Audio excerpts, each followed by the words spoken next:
नमस्कार जी, very good evening. आप सब लोगों का बहुत बहुत स्वागत है प्रोडक्ट मास्टरी क्लास में। हम लोग आगे बढ़े उससे पहले थोड़ा सा रिवीजन कर लेते हैं जल्दी से। लास्ट सेशन से क्या क्या सीखा था आप लोगों ने? एक बार जल्दी से लिखेंगे चैट बॉक्स में फास्ट।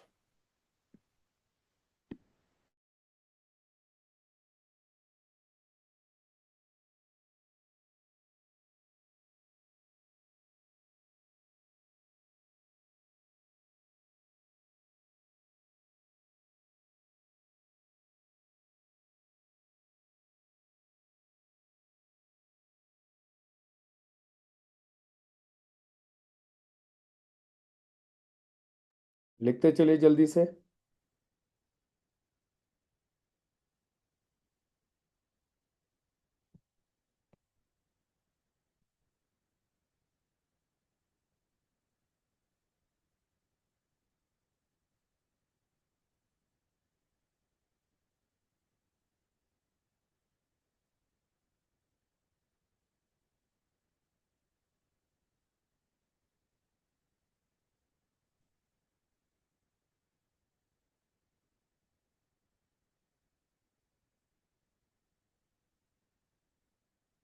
क्या क्या सीखा आप लोगों ने लास्ट सेशन से?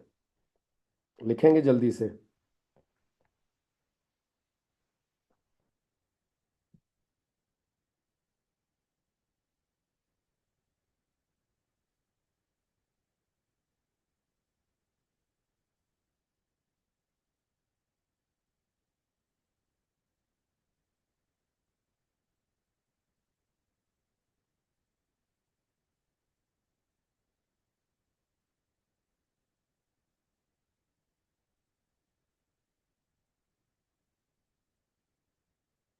लिखते चलिए फास्ट। आपने परसों के सेशन से क्या क्या सीखा?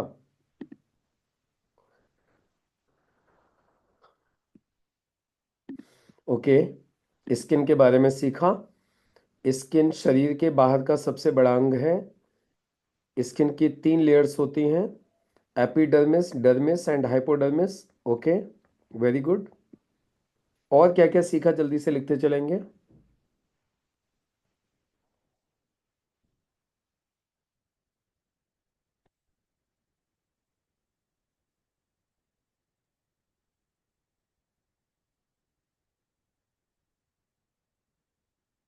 लिखते चलिए।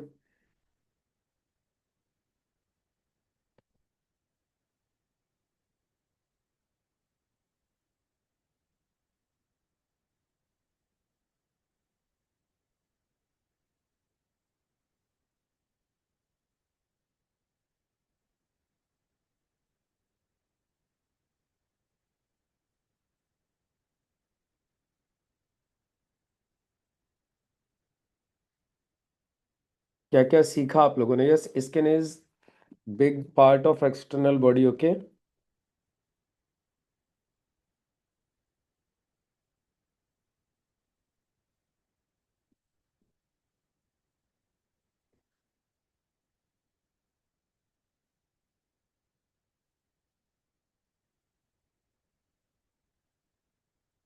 बहुत सारी इंपॉर्टेंट बातें हम लोगों ने सीखी थी। स्किन के बारे में काफी सारी चीजें हम लोगों ने सीखी। तो और क्या क्या सीखा था आप लोगों ने, बताएंगे जल्दी से।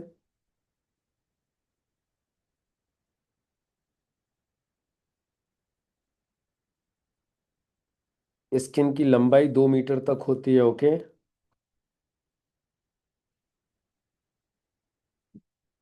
और स्किन में क्या क्या होता है, स्किन के बारे में और क्या क्या जाना, सब लोग लिखते चलेंगे।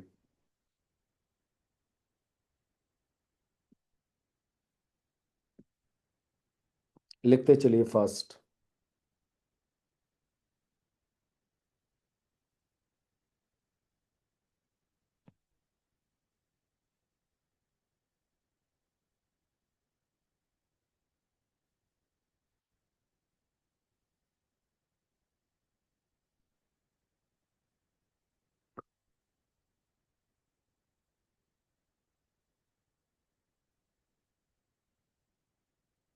ओके। स्किन वाटर प्रूफ होती है, ओके। लिखते चलो लिखते चलो।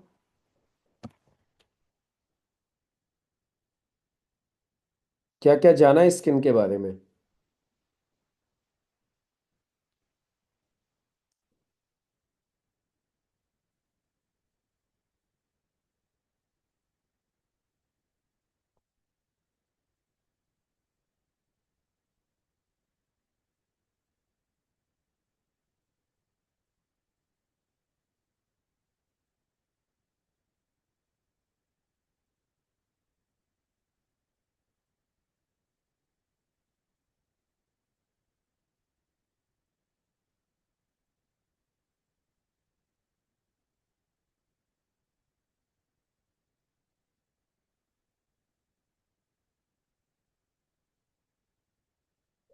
हर 28 दिन में नई कोशिका बनती हैं, ओके।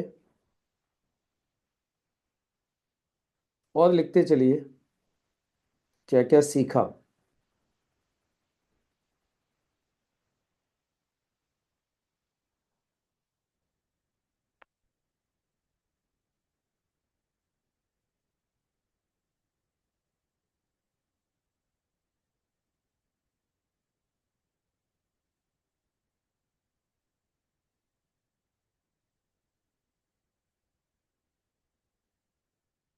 स्किन में जल रोधक कवच होता है, ओके।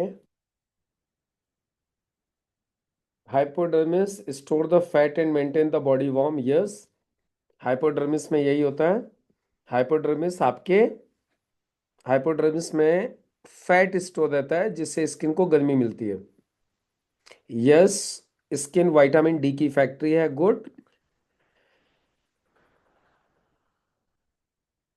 इसमें किन विटामिन डी की फैक्ट्री होती है, वेरी गुड, बहुत सुंदर। और लिखते चलिए फास्ट। क्या क्या सीखा?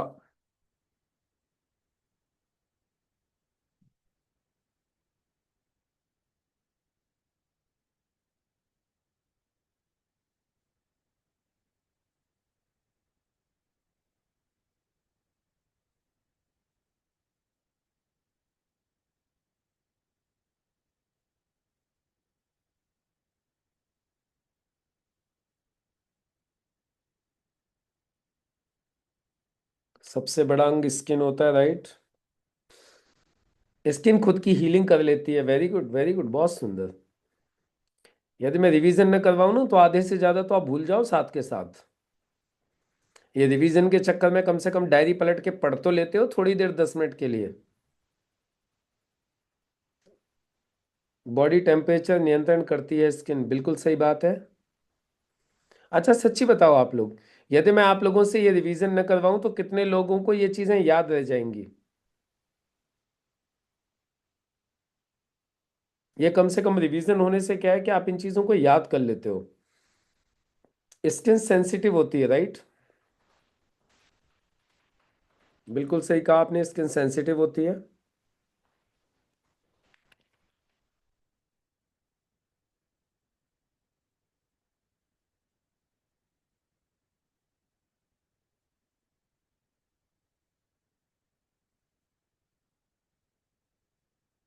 Skin is the largest part of the body, yes ma'am. ये तो बहुत देर पहले बात हो गई थी, और कुछ नया बताइए ना।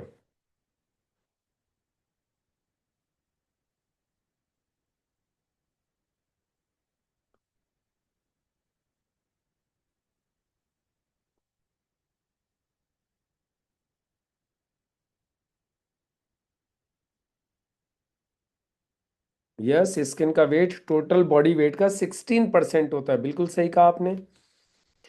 स्किन का body weight total body weight का 16% होता है, बिल्कुल सही है।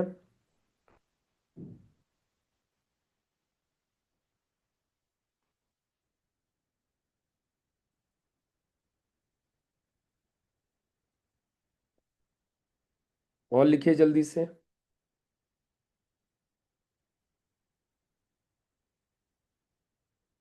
बाकी लोग भी लिख सकते हैं जिन जिन लोगों को पता है।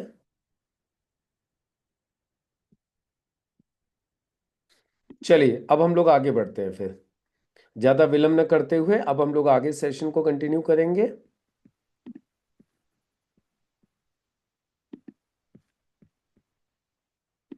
किसी को और कुछ लिखना है तो जल्दी से लिख लीजिए, नहीं तो फिर आगे बढ़ते हैं। हमारी स्किन हमें वायरस से बचाती है, गुड।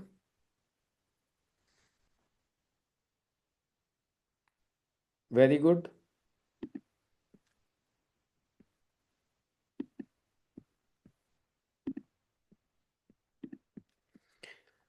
चलिए दोस्तों, अब हम लोग थोड़ा सा जानेंगे वेट मैनेजमेंट ट्रेनिंग के बारे में।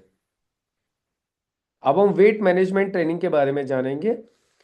वजन के बारे में हम लोग बातें करेंगे कि किस तरीके से ये वजन होता क्या है, इसको कंट्रोल कैसे करना है, इसको मेंटेन कैसे करना है, इसको हम लोग जानेंगे। Right, weight management training.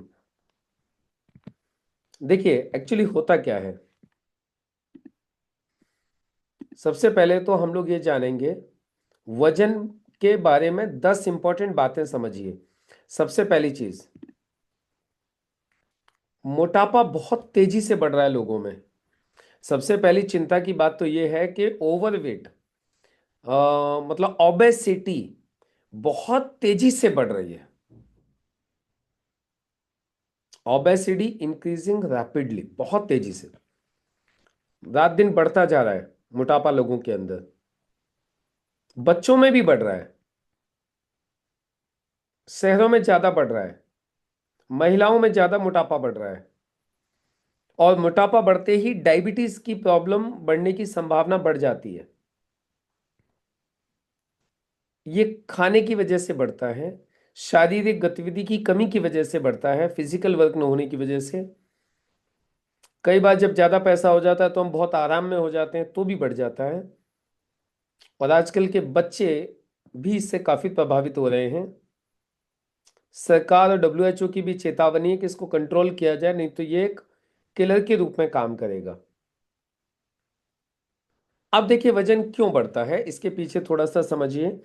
अधिक खाना और जंक फूड, यानी जितनी बॉडी की कैपेसिटी है उससे ज्यादा खाना, जितना खाना चाहिए उससे ज्यादा खाने की वजह से भी वजन बढ़ता है।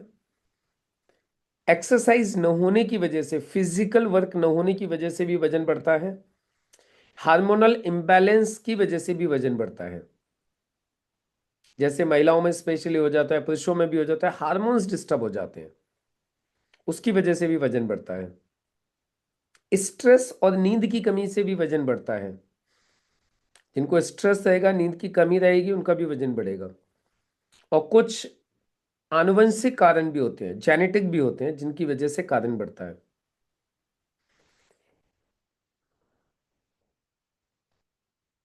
नेक्स्ट, अब वजन बढ़ने के नुकसान क्या क्या है।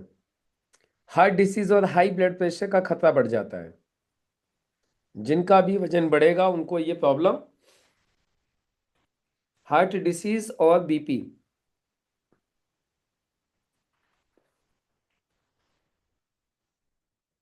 राइट, उसके बाद डायबिटीज की संभावना बढ़ जाती है।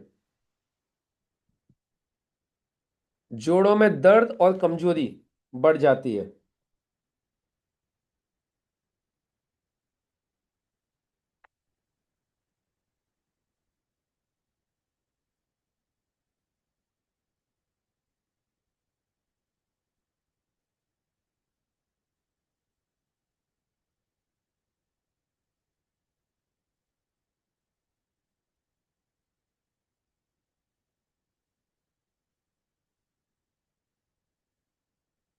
राइट, जिन लोगों का भी वजन बढ़ता है उन लोगों की क्या हो जाता है, जॉइंट पेन्स की समस्या बढ़ जाती है। Joint pain.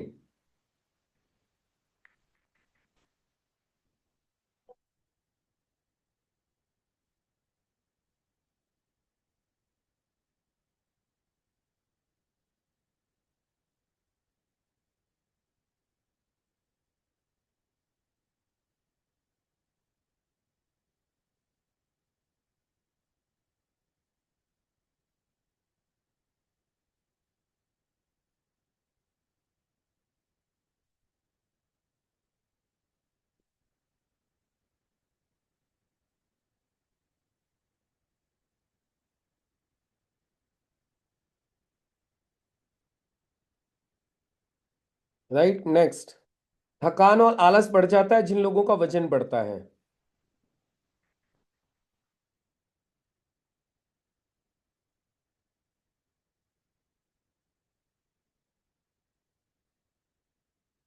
इसके बाद जिन लोगों का वजन बढ़ जाता है ना, उन लोगों का कॉन्फिडेंस डाउन हो जाता है। जिन लोगों का वजन बढ़ जाता है उन लोगों का कॉन्फिडेंस डाउन हो जाता है।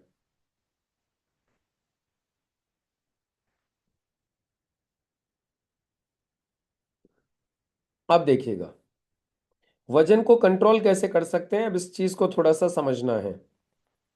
वजन कंट्रोल कैसे हो सकता है? वजन को कंट्रोल कैसे करते हैं ये थोड़ा सा समझिए। इसके लिए क्या करना है, सबसे पहले तो balance nutrition and nutritious food. क्या करना है? संतुलित और पोषक आहार लेना है, बैलेंस लेना है। यानी सारी चीजें बैलेंस हो, जो बहुत ज्यादा नहीं हो, जिसमें फैट ओवरलोड ना हो, कार्बोहाइड्रेट बहुत ज्यादा ना हो। राइट ना?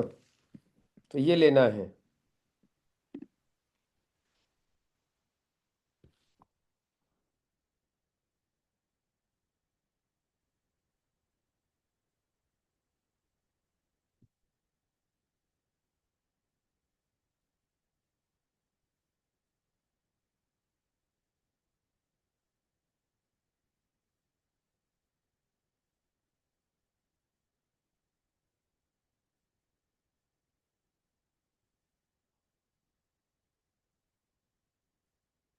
उसके बाद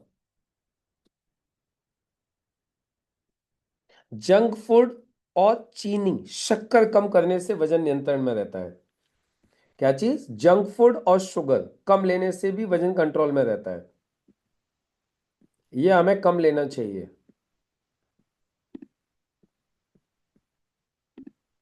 इसके अलावा पानी खूब पीना चाहिए। क्या करना है? पानी खूब पीना है।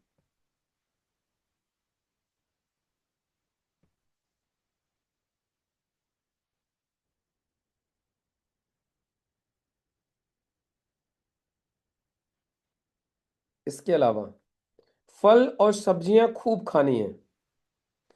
फल और सब्जियां।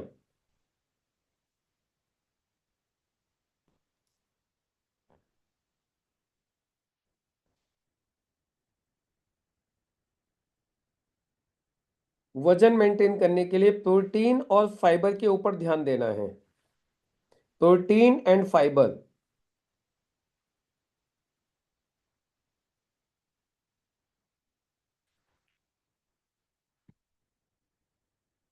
इसके अलावा रोजाना 30 से 45 मिनट एक्सरसाइज करनी है।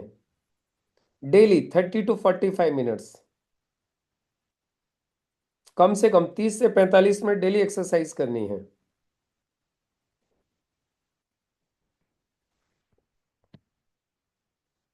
योगा और प्राणायाम करना है।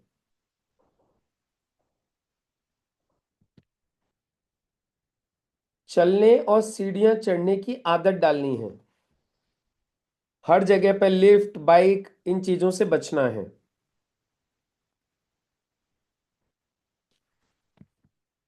लंबे समय तक बैठने से बचना है।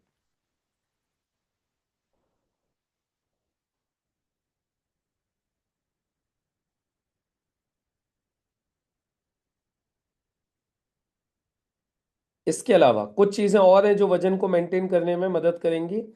जैसे 7 से 8 घंटे की पर्याप्त नींद लेनी है। मोबाइल पर रील्स देखने के चक्कर में अपनी नींद खराब नहीं करनी है। स्ट्रेस को कंट्रोल करना है। तनाव को नियंत्रण में रखना है। स्मोकिंग से और अल्कोहल से बचना है। अल्कोहल भी वजन बढ़ाता है। इरेगुलर डाइट मतलब कभी भी खाना खा लिया उससे बचना है। खाने का टाइम फिक्स करना है। बहुत सारे लोग आपको ऐसे मिलते होंगे, एक बार वजन कम तो हो जाए फिर वजन दोबारा बढ़ेगा तो नहीं। तो ये उन लोगों को ये चीजें बतानी है आपको प्रोडक्ट के साथ साथ कि ये काम आपको करना है। खाना बड़ी प्लेट में नहीं खाएं, एकदम से ज्यादा भर के नहीं खाएं, छोटी छोटी प्लेट में खाएं।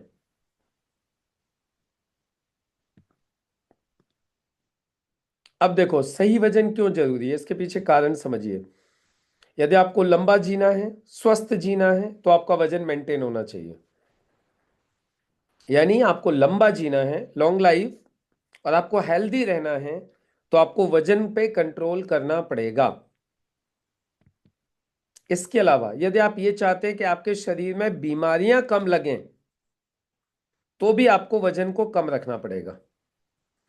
क्योंकि जैसे जैसे इंसान के शरीर का वजन बढ़ता है, वैसे वैसे शरीर में बीमारियां बढ़ना चालू हो जाती हैं।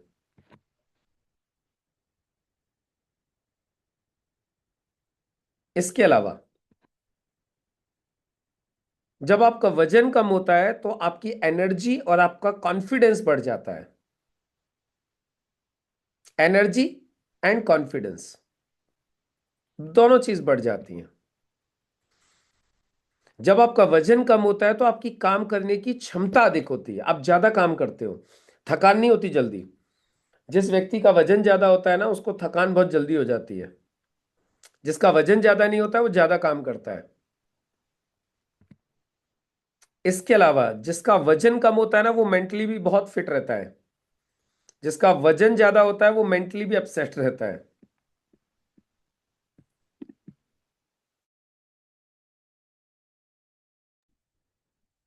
इसके अलावा अब मैं थोड़ा सा आपको बताता हूं बीएमआई के बारे में, जिसको बोलते हैं बॉडी मास इंडेक्स।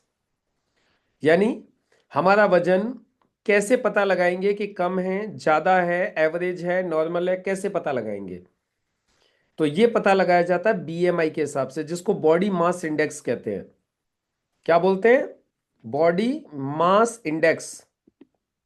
अब आप बोलेंगे सर ये कैसे पता लगाते हैं कि किसका बॉडी मास इंडेक्स कितना है, और कितना होगा तो कंट्रोल माना जाएगा, कितना होगा तो ज्यादा माना जाएगा?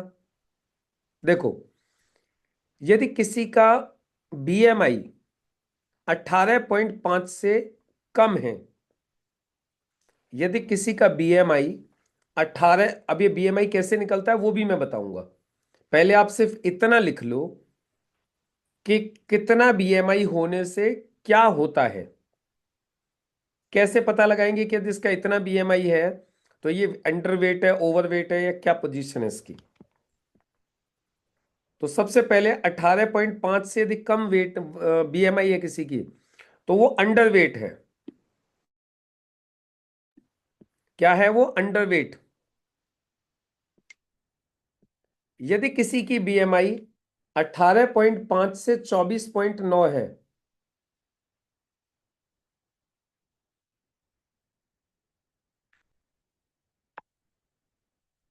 यदि किसी की बीएमआई 18.5 से 24.9 है, तो उसका नॉर्मल वेट है।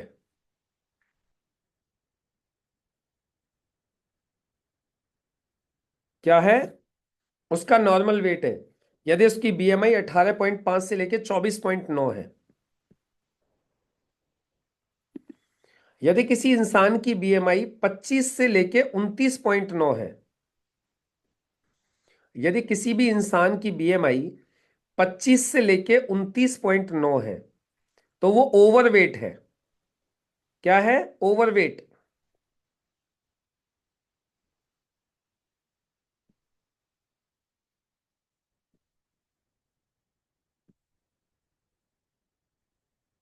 और यदि किसी की बीएमआई 30 से लेके 39.9 है, किसी की बीएमआई 30 से लेके 39.9 है, तो उसको काफी मोटापा है, काफी मोटा है। मोटे लोगों की कैटेगरी में आते हैं ऐसे लोग, वजन बढ़ रहा है। लेकिन किसी की बीएमआई यदि 40 से ऊपर है, 40 से ऊपर, तो वो अत्यधिक मोटे में आते हैं, ज्यादा ओबेसिटी है उनको, बहुत ज्यादा ओबेस है। अत्यधिक मोटापा है, मोटापा, अत्यधिक मोटापा। तो मैंने भी आपको बताया 18.5 से कम यदि किसी का बीएमआई है तो वो अंडरवेट है, उसका वजन कम है। 18.5 से 24.9 बीएमआई है तो उसका नॉर्मल वेट है। यदि किसी की बीएमआई 25 से लेके 29.9 है तो वो ओवरवेट है, उसका जितना वजन चाहिए उससे ज्यादा वजन है। लेकिन किसी की बीएमआई 30 से 39.9 है तो उसका और ज्यादा वजन है। और यदि किसी की 40 से ऊपर है तो भाई साहब वो तो फिर फुल अत्यधिक वजन बढ़ा हुआ है, बहुत ज्यादा नुकसानदायक है। अब चलो, अब मैं आप लोगों को बता देता हूं कि बीएमआई निकालते कैसे हैं। देखो, बीएमआई निकालने का एक फॉर्मूला होता है, बहुत आसान सा फॉर्मूला है। इस फॉर्मूले को आप लोग समझ लीजिए। सही वजन नापने का तरीका क्या होता है? बीएमआई का मतलब होता है सबसे पहले आपका वजन, वेट, आपके वजन में हाइट से भाग दे दीजिए। हाइट भी कैसे? Height into height. वजन में क्या करना है? हाइट से भाग देना है। और हाइट भी किस में लेनी है? मीटर में। हाइट किस में लेनी है? मीटर में। आपकी हाइट कितनी है? जैसे आपकी हाइट है फॉर एग्जांपल 1.2 मीटर मान लेते हैं, तो आपको क्या करना? आपका वजन है 80 किलो, तो आप क्या करना है? 80/1.2 इंटू 1.2, यानी आपको मीटर में हाइट लेनी है और आपके टोटल वजन में हाइट इंटू हाइट करके उसको डिवाइड कर देना है। जैसे आपका वजन है 90 किलो, आपकी हाइट है 1.5 मीटर, 1.5 मीटर, तो क्या हो जाएगा? जो भी आपका वजन है 80 या 90, 80/1.5 इंटू 1.5। समझ में आ गया? ये बीएमआई निकालने का फॉर्मूला होता है। क्लियर हो गया तो जल्दी से लिखो चैट बॉक्स में सी क्लियर। यानी आपके वजन में आपकी हाइट से डिवाइड करना है, और हाइट भी कैसे? मल्टीप्लाई करके, हाइट इंटू हाइट, तभी होता है स्क्वायर। तो लेकिन हाइट को किस में लेना है? मीटर में लेना है, बस इस बात का ध्यान रखिएगा। ये मैंने अब आपको बता ही दिया है। अब एक काम कर लीजिए आप लोग, जल्दी से अपना अपना एक बार मुझे आप बीएमआई निकाल के बता दीजिए, आपकी बीएमआई कितनी आ रही है। चलो, ये असाइनमेंट है भी आप लोगों का, फटाफट से आप लोग अपनी अपनी बीएमआई निकाल के मुझे बताइए कि आपकी बीएमआई कितनी है। निकालिए जल्दी। सबसे पहले तो अपनी जो हाइट है, अपनी हाइट को मीटर में निकालिए।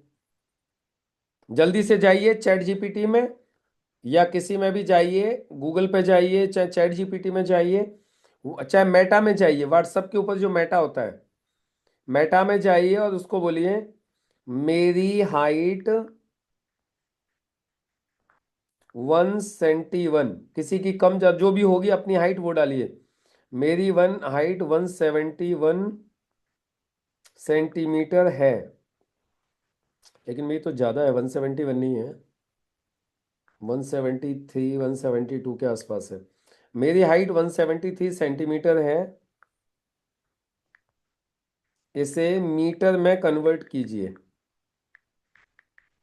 देखो, एक तरीका तो ये होता है मीटर में कन्वर्ट करने का कि आप क्या करिए, इनसे पूछ लीजिए, आप चैट जीपीटी से पूछ लीजिए मेरी मीटर में हाइट कितनी हो गई, या गूगल से पूछ लीजिए, है ना। और नहीं तो एक बहुत बढ़िया तरीका होता है, वो फॉर्मूला मैं आपको समझा देता हूँ। एक्चुअली 100 सेंटीमीटर में 1 मीटर होता है। 100 सेंटीमीटर में कितना होता है? 1 मीटर। जब 100 सेंटीमीटर होता है तो इट मेक्स 1 मीटर। तो अभी क्या करना है आपको? जितनी भी आपकी हाइट है सेंटीमीटर्स में, उसको 100 से डिवाइड कर दीजिए। या तो आप चैट जीपीटी से पूछ लो, नहीं तो आपकी हाइट को, जितनी सेंटीमीटर्स में हाइट है उसको 100 से डिवाइड कर दो। तो जैसे मेरी आ गई 1.73, मेरे क्या आ गई? 1.73 मीटर।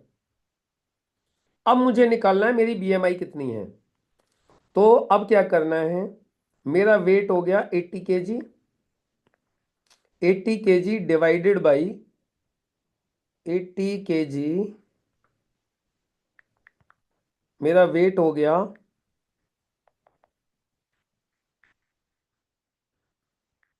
मेरी हाइट हो गई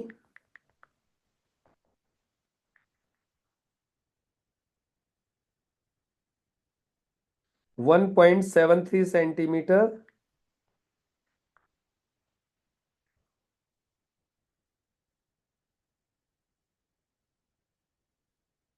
अब इसमें क्या कर देना, 80 डिवाइडेड बाई 1.73 इंटू 1.73। समझ में आ गया? 80 डिवाइडेड बाई 1.73 इंटू 1.73। तो जो मेरी जो बीएमआई निकल के आ गई वो आ गई 26.7। कितनी निकल के आ गई मेरी बीएमआई? 26.7। अब ऐसे ही आप सब लोग अपनी अपनी बीएमआई चेक करिए। एक बार चलो चेक कर लेते हैं किस किस की बीएमआई कितनी है और कौन अंडरवेट है कौन ओवरवेट है।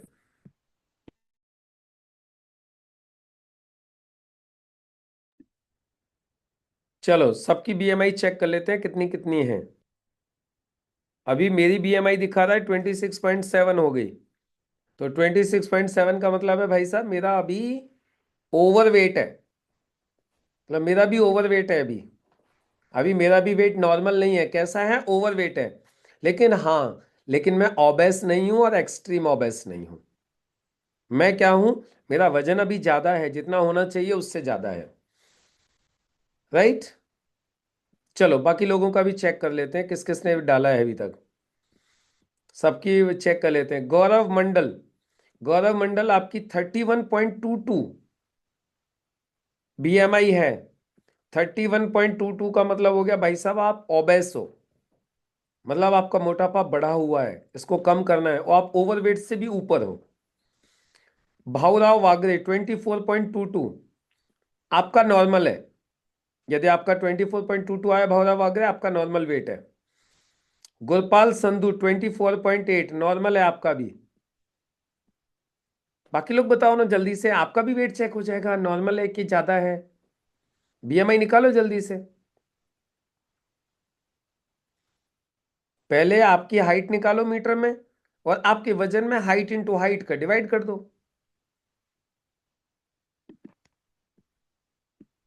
हाइट इंटू हाइट मीटर में। जैसे मैंने आपको बता दिया मेरी हाइट कितनी थी, 1.73। मेरा वजन 80 किलो। तो 80 डिवाइडेड बाई 1.73 इंटू 1.73। सिंपल। ऐसे निकालिए जल्दी से, अपने अपने निकालो फटाफट से, बताइए कितना हो रहा है आपका। निकालो फास्ट।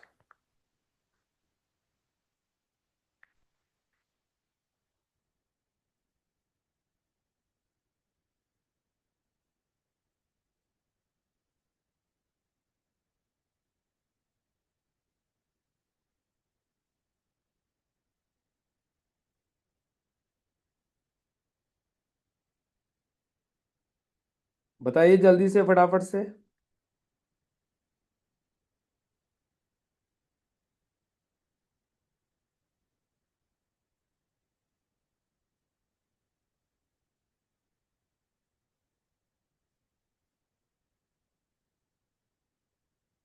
यस।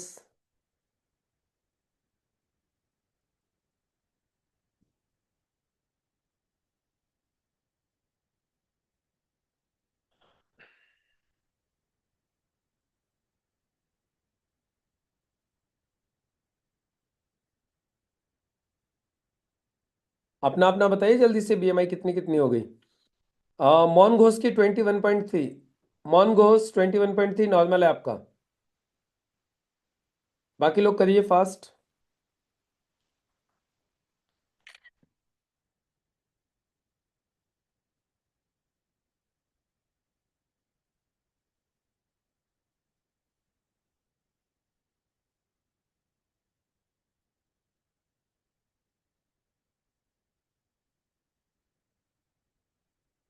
हो गया।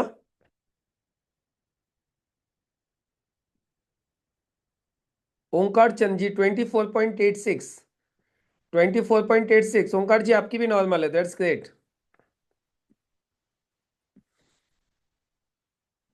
जिनका भी 18.5 से 24.9 है, नॉर्मल है सबका। अभी किसी का 24.9 से ऊपर आ रहा है तो फिर वो अंडरवेट है, 25 से ऊपर। अच्छा, किसको समझ में नहीं आया फॉर्मूला बताओ, जल्दी से। फॉर्मूला किसको समझ में नहीं आया? कैलकुलेट किसको करना नहीं आया, जल्दी से बता दीजिए फटाफट से। बीएमआई कैलकुलेट करना किस किस को नहीं आया है? अभी कोई ऐसा व्यक्ति है जिसको बीएमआई कैलकुलेट करना नहीं आया है? तो आप मुझे बता दीजिए फटाफट से। देवासी मैम, नहीं आया आपको? चलिए मैं आपको बताता हूं अभी। It's very simple. अनम्यूट कीजिए अपने आप को, अनम्यूट कीजिए।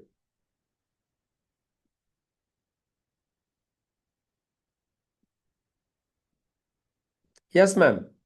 आपका हाइट कितना है इन 65, what? 60. What's Waited, waited. 160. Asking your height? हाँ, यस, 165।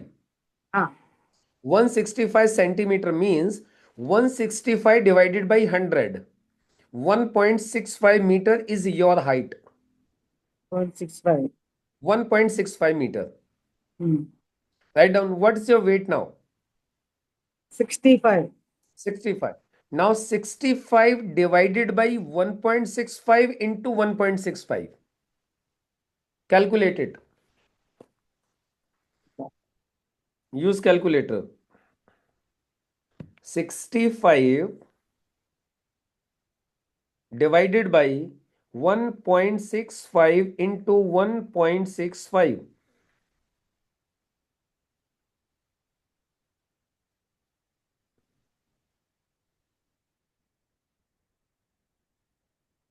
आपका वेट 65 kg ना? Yes. ओके।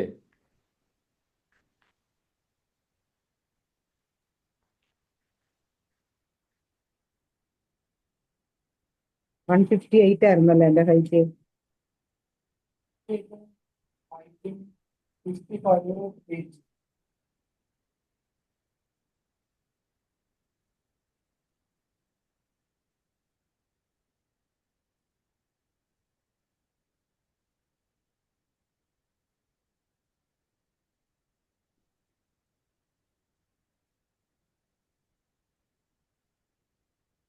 करिए जल्दी से।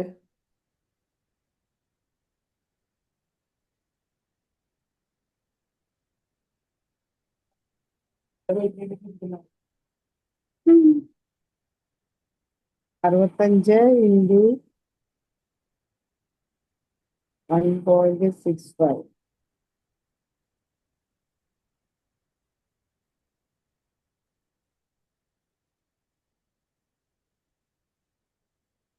वेट अपॉन हाइट स्क्वायर,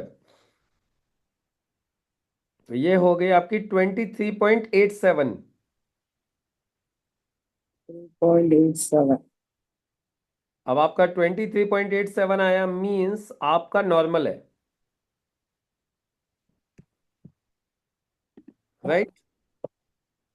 और किस किस ने बता दिया अपना? सुनीता का 20.2, राहुल वाश ने 48 डिवाइडेड बाई 5 फीट, 9.6 बीएमआई क्या होगा? ये आपने क्या लिखा? लगभग 6 फीट है। आपके कितने सेंटीमीटर हाइट है राहुल? आपकी हाइट कितने सेंटीमीटर से? 5 पॉइंट, मतलब 5 फीट 9 इंच हाइट है आपकी, या 5 फुट 9.5 इंच? क्या लिखा है आपने ये? अच्छा, ओके ओके ओके, अनम्यूट कीजिए। हाँ, आपका क्या है थोड़ा सा बताइए मुझे। वेट है और 48 kg, जी सर। और हाइट कितनी है? 5 फीट। अच्छा, हाइट 5 फीट है।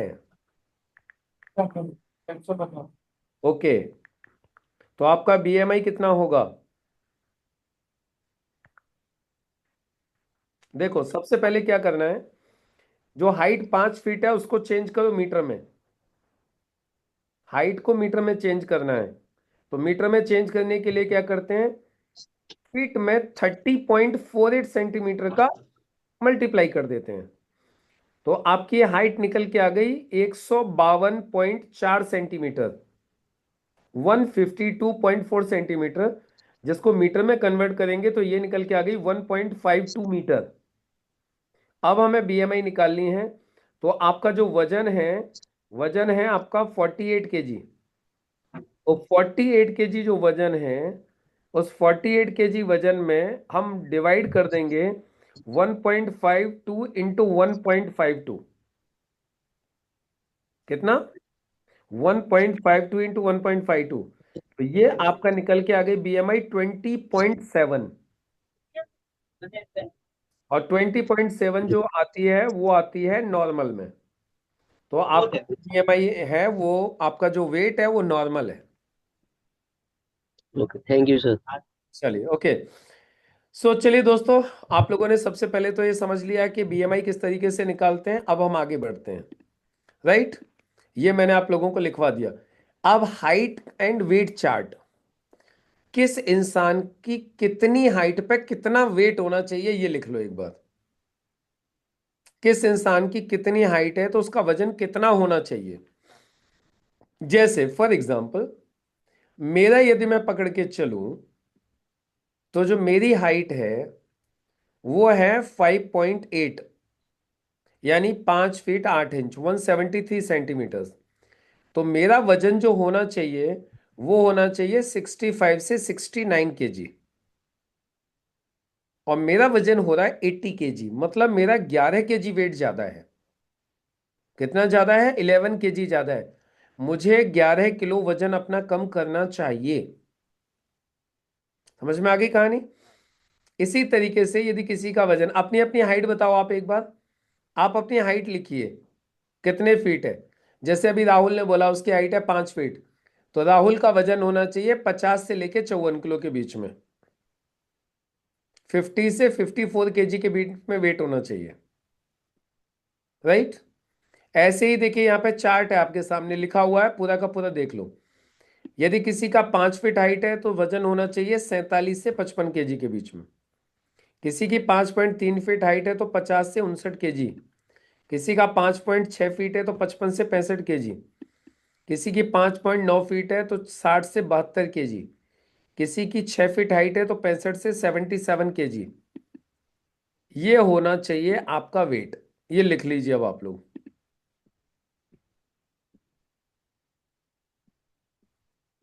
तो लिख लीजिए, अभी आपके सामने वेट का टेबल दी हुई है मैंने पूरी, इसका स्क्रीनशॉट ले लीजिए। और कभी भी आप किसी भी व्यक्ति से मिलोगे उसका वेट लूज करने के लिए, तो सबसे पहले उसको पूछना है आपकी हाइट कितनी है, आपका वजन कितना है। और फिर आप उनको बताइए कि आपकी तो 6 फीट हाइट है और आपका वजन होना चाहिए 73 से लेके 77 केजी के बीच में, लेकिन आपका वजन है 103 किलो। अरे बाप रे बाप, आपका तो इतना वजन बढ़ा हुआ है। तो आप एग्जैक्ट उनको बता सकते हैं कि उनका वजन कितना बढ़ा हुआ है। अभी आप मुझे बोलिए, मैं आपको एग्जैक्ट बता सकता हूँ आपकी हाइट कितनी है। किसी की हाइट है 5'4" और उसका वजन है मान लेते हैं 61 किलो। 5'4" पे होना चाहिए 57 से 61। और यदि किसी का वजन है 70 किलो तो इसका मतलब उसका 9 किलो एक्स्ट्रा है। 50 59 കിലോ എനിക്ക് ആവാൻ പാടില്ല, 6 കിലോ കുറയ്ക്കണം. समझ में आ गई ना कहानी? तो यदि किसी का 5'9" है तो 176 सेंटीमीटर, तो उसका होना चाहिए 67 से 71 केजी। तो ये है हाइट एंड वेट चार्ट, इसको आप अपने साथ में रखिए और इसको आप समझ लीजिए। बाकी जब भी किसी को आप प्रोडक्ट अपना रिकमेंड करेंगे तो क्या क्या प्रोडक्ट देंगे वो मैं आपको बता देता हूँ वेट लूज करने के लिए। Moral life, live again and daily detox. Moral life, live again, daily detox, ये देना है। Moral life, live again, daily detox. Weight lose करने के लिए ये प्रोडक्ट देना है। अब ये लेना कैसे कैसे है। यदि 100 केजी के नीचे वेट है तो मोरल लाइफ एक पाउच एवरी डे लेना है। यदि 100 केजी से नीचे वेट है तो 1 पाउच एवरी डे, खाना खाने के 15 मिनट बाद 1 पाउच एवरी डे। यदि किसी का वजन 100 केजी से ऊपर है तो 2 पाउच एवरी डे, एक सुबह एक शाम, ऐसे ले लो। साथ में लिव अगेन सिरप 2-2 चम्मच सुबह शाम। डेली डिटॉक्स कैप्सूल 1-1 सुबह शाम। खाना खाने के 1.5 घंटे बाद कम से कम 1 से 1.5 गिलास गुनगुने पानी के साथ। लिव अगेन भी गुनगुने पानी के साथ। मोर लाइफ भी गुनगुने पानी के साथ। ये 3 चीजें देनी है और साथ में 3 चीजें उन्हें और बतानी है। क्या? डाइट, एक्सरसाइज और लाइफ स्टाइल। DEL, delete. क्या चीज? डाइट, लाइफ स्टाइल और एक्सरसाइज। ये 3 चीजों का ध्यान रखना है। जब भी किसी व्यक्ति को आप ये प्रोडक्ट देंगे तो उसको बता देंगे डाइट को कंट्रोल करके रखना है। सबसे पहली बात तो मोरो लाइफ जब भी खाएंगे तो यदि आप कोई 3 चपाती खाता था तो अब 1 खानी है, बाकी खाना इसके अंदर है। कितनी चपाती लेनी है? 1 चपाती, राइट, यानी 1/3 लेना है। इसके अलावा एक्सरसाइज करनी है, लाइफ स्टाइल को सही रखना है जो मैंने अभी बताया, पर्याप्त नींद लेनी है, खुश रहना है, ज्यादा तनाव में नहीं रहना है, स्ट्रेस नहीं लेना है। स्ट्रेस, कम नींद, दुखी रहना, ये सब वजन बढ़ाने वाली चीजें हैं, तो इस बात का आपको ध्यान रखिएगा। यहां तक क्लियर हो गया तो जल्दी से चैट बॉक्स में लिख दीजिए सी, क्लियर। फिर अब हम आगे बढ़ेंगे पेन की तरफ, दर्द। अब हम लोग फिर दर्द को समझेंगे। यहां तक क्लियर हो गया तो जल्दी से लिख दीजिए। किसी को मोटापा कम करने के लिए कोई प्रोडक्ट देना है तो क्या देना है, ये मैंने अभी आप लोगों को बताया। क्लियर हो गया तो जल्दी से लिख दीजिए सी, जिससे कि हम फिर आगे बढ़ सकें। और फिर अब हम आगे जानेंगे थोड़ा सा पेन को, दर्द। किसको जानेंगे? दर्द के बारे में जानेंगे, पेन के बारे में।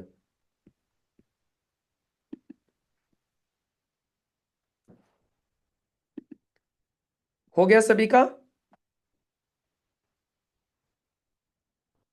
कोई चीज समझ में नहीं आई हो यहां तक तो पूछ लीजिए, नहीं तो फिर हम लोग आगे कंटिन्यू करें, आगे बढ़े। वजन को लेके क्या प्रोडक्ट लेना है, क्या प्रोडक्ट देना है, प्रोडक्ट के साथ में क्या क्या बताना है, BMI कैसे निकालना है, हाइट कैसे निकालनी है, हाइट के अकॉर्डिंग वेट कितना है, ये सब कुछ मैंने आप लोगों को बता दिया। तो आगे बढ़ें, बताओ जल्दी से, आगे कंटिन्यू करें। चलो गुड। नेक्स्ट, अब सबसे पहले सवाल उठता है पेन क्या होता है, दर्द क्या होता है। क्या चीज? दर्द क्या होता है, पेन क्या होता है, इसको समझ लेते हैं। What is pain? पेन होता है शरीर का एक सिग्नल कि आपके शरीर में कुछ गड़बड़ हो रही है। What is pain? Pain is a signal that there is some issue with your body. Any issue is taking place in your body part. तो it is a signal, right, एक सिग्नल होता है। दूसरी चीज, पेन एक nervous system का एक प्रतिक्रिया होती है, मतलब नर्वस सिस्टम आपको बताता है कि जी ये प्रॉब्लम हो रही है। चोट, बीमारी या स्ट्रेस की वजह से, चोट की वजह से, बीमारी की वजह से या स्ट्रेस की वजह से जो प्रॉब्लम होती है वो पेन है। अस्थाई और लंबा, यानी पेन अलग अलग हो सकता है। कैसे हो सकता है? एक तो अस्थाई है और एक क्रोनिक हो सकता है। शरीर की प्राकृतिक चेतावनी होती है कि शरीर में कुछ तो गड़बड़ हो रहा है। यदि आपके माथे में दर्द हो रहा है, आपके सर में दर्द हो रहा है, तो इसका मतलब क्या है? इसका मतलब ये है कि कुछ तो भी आपके अंदर गड़बड़ चल रहा है। यदि किसी के इंसान में हाथ में दर्द हो रहा है तो इसका मतलब क्या है? या तो कोई चोट लगी है, या तो कैल्शियम की कमी हो रही है, या तो और कोई प्रॉब्लम है। दर्द हो रहा है तो पता चल जाएगा।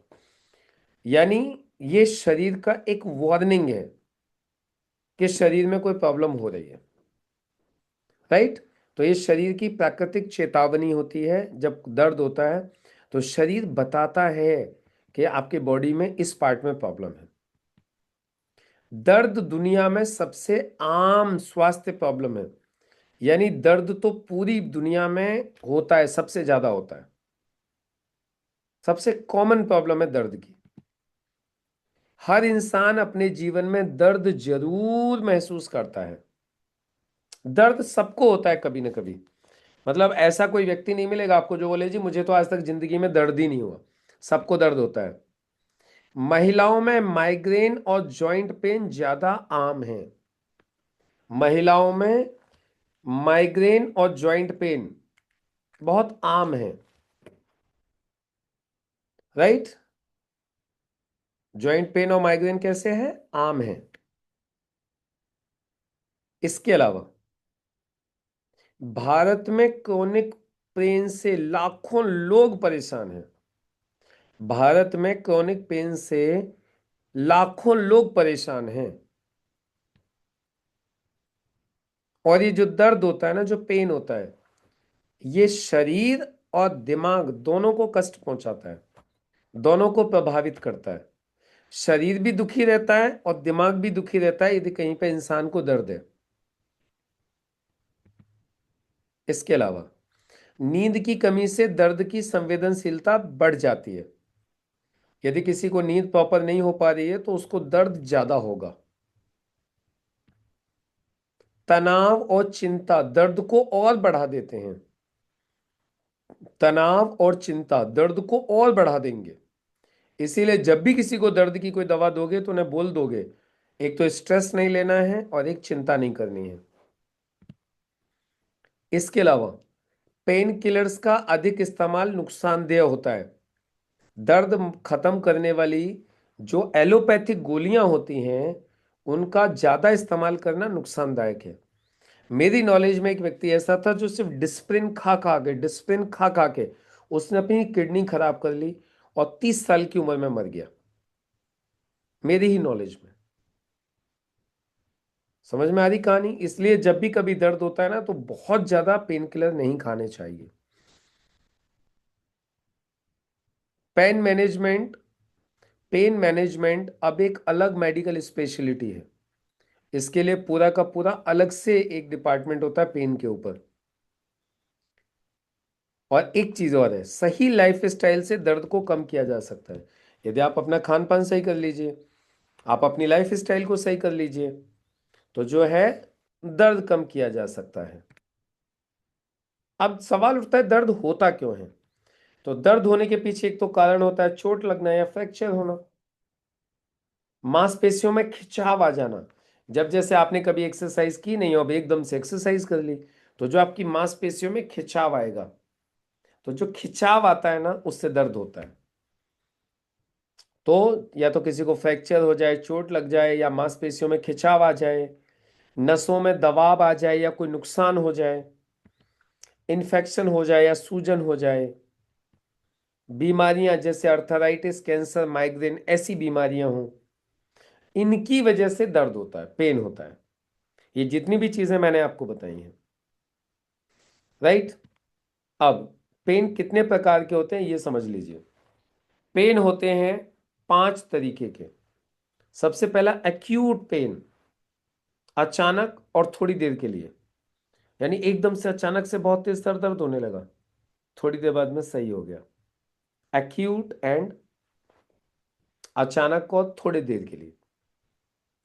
उसके बाद में होता है क्रोनिक पेन, जो 3 महीने से ज्यादा चल रहा है। किसी को बैक पेन है, अर्थराइटिस है, 3 महीने से ज्यादा हो गए, 3 महीने से ज्यादा हो गए उसको, तो वो कैसा होगा? बैक पेन और अर्थराइटिस, इसको क्रोनिक पेन बोलेंगे। इसके बाद आता है न्यूरोपैथिक पेन, नसों की गड़बड़ी, जैसे साइटिका। राइट ना? जैसे एक स्पॉन्डिलाइटिस हो गया और साइटिका हो गया, जांग से लेके नीचे तक की आपकी जो नस होती है उसमें प्रॉब्लम। उसके बाद आता है इन्फ्लामेटरी, सूजन से जुड़ा हुआ दर्द। जहां भी सूजन आएगी बॉडी में दर्द होगा। और एक होता है साइकोजेनिक पेन, मानसिक कारणों से होने वाला दर्द। बहुत ज्यादा आप तनाव ले रहे हो, बहुत ज्यादा स्ट्रेस ले रहे हो, बहुत ज्यादा सोच रहे हो, तो आपके सर में दर्द होने लगे, इसको बोलते हैं साइकोजेनिक। तो ये दर्द के प्रकार हैं, ये राइट। ये 5 प्रकार के दर्द हैं: acute, chronic, neuropathic, inflammatory and psychogenic. ये होते हैं दर्द के प्रकार। कितने तरीके के दर्द होते हैं। अब दर्द को सही कैसे करें ये बताएंगे कल। ये लंबा टॉपिक है थोड़ा सा। दर्द को सही कैसे करें ये मैं कल बताऊंगा। दर्द को सही कैसे करें, दर्द में क्या क्या देना है ना, क्या क्या नहीं देना है, वो सारी चीजें कल बताऊंगा। बाकी सिर्फ इतना ध्यान रखिए, दर्द कितने प्रकार के होते हैं इसको समझ लीजिए, राइट। तो आज हम लोगों ने एक तो जाना दर्द के बारे में। किसके बारे में जाना? पेन, दर्द के बारे में हम लोगों ने जान लिया। और दूसरा हमने किस चीज के बारे में जाना? वेट मैनेजमेंट, मोटापे को कंट्रोल कैसे करना है, मोटापे को ट्रैक कैसे करना है, मोटापे के बारे में कैसे जानना है, वो सारी की सारी डिटेल्स मैंने आप लोगों को बता दी। अब आप लोग इनका थोड़ा सा रिवीजन कर लीजिएगा। जो आंकड़े हैं, जो डेटा हैं, कितनी हाइट पे कितना वेट होना चाहिए, बीएमआई कितनी है तो नॉर्मल है, कितनी है तो ज़्यादा है, इन चीज़ों की थोड़ी सी आप लोग स्टडी कर लीजिएगा। डन। बाकी कल मिलते हैं और कल हम लोग जानेंगे आगे कि पेन का निवारण कैसे करना है, पेन को सही कैसे करना है, ये हम लोग जानेंगे कल। तब तक के लिए सभी को नमस्कार, गुड नाइट।